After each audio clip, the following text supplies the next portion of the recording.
very brooding dark shape coming in. This is the English Electric Canberra bomber. This is an incredible aircraft. It was designed to follow on from the principles of the Mosquito bomber. High speed, no defensive armament.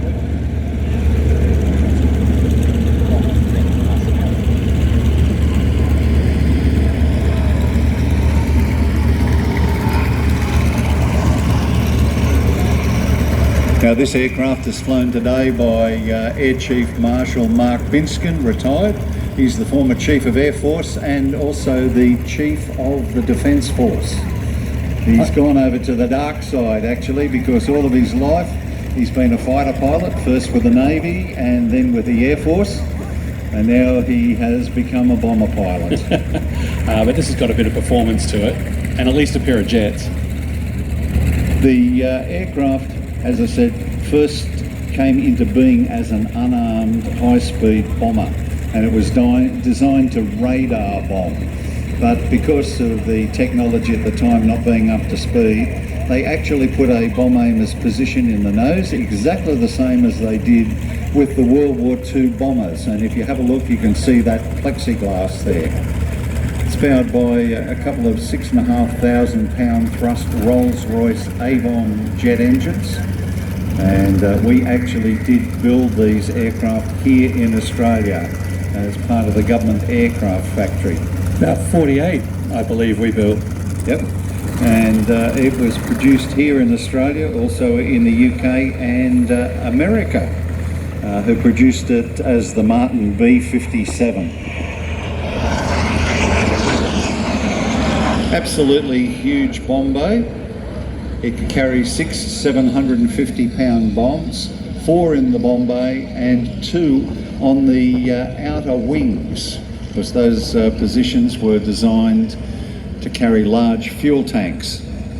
Now, Ando, I believe there's a couple, or at least one old, very modified B-57 still flying with NASA at high altitude research. That aircraft looks absolutely nothing like this machine that you see here. When they first started to build it, it was the same as this, but the aircraft that were finally modified for very, very high performance and high altitude flying, basically for taking photos of rockets. The wing is absolutely monstrous. It's about half as much wingspan again, but the chord of the wing is increased. That is the distance from the front to the back, and also the engines look enormous. They'll actually be using that aircraft. I believe Elon Musk has hired it to take photos of his new Starship when it eventually launches and lands in the ocean, the first one.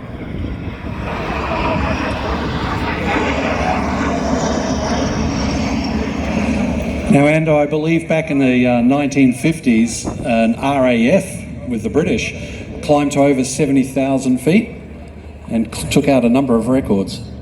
This particular aircraft is actually a British-built aircraft, and like all good things British in aviation, it has to have some wood in it. Believe it or not, the vertical fin is actually made out of wood on this particular machine.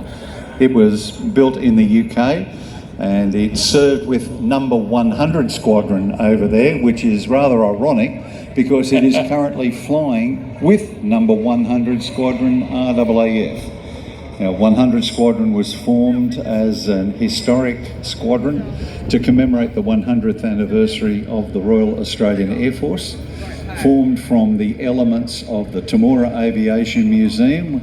David Lowy donated all of his aircraft, including this machine, to the Air Force, and also the magnificent collection down there of the RAAF Museum at Point Cook. They have some flying aircraft here. Some of those are represented here this weekend. Now, the aircraft that the 100 Squadron paint scheme is in is to commemorate a RAAF aircraft that was flying during Vietnam, had a couple of very close calls. Yeah, this particular machine's painted up in the markings of number 2 Squadron.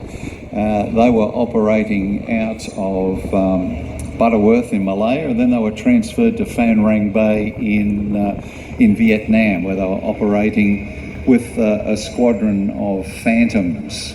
Now, these aircraft were known for their precision bombing. They were able to come in and instead of pattern bomb, they could actually drop individual bombs, and are known on numerous occasions to have been able to march back enemy troops away from the friendly troops. Yep, it was in fact one such occasion where the aircraft this one represents dropped 6 bombs individually on 6 passes, and despite the extreme proximity of the ground forces, the Americans, it was able to push back, as you said.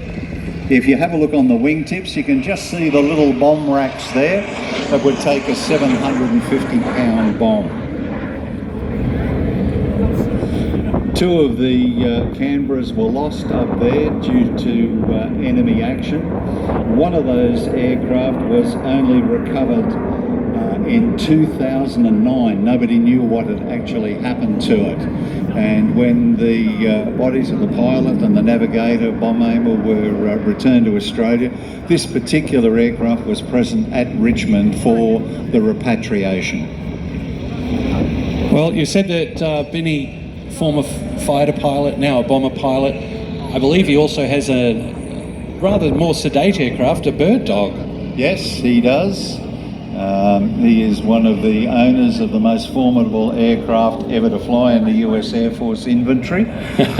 But well, we're talking about the capabilities of this machine. It is aerobatic, and I have been fortunate enough to fly in that aircraft doing aerobatics with its British pilot. The Pakistani Air Force actually had a full aerobatic team flying Canberras. Wow.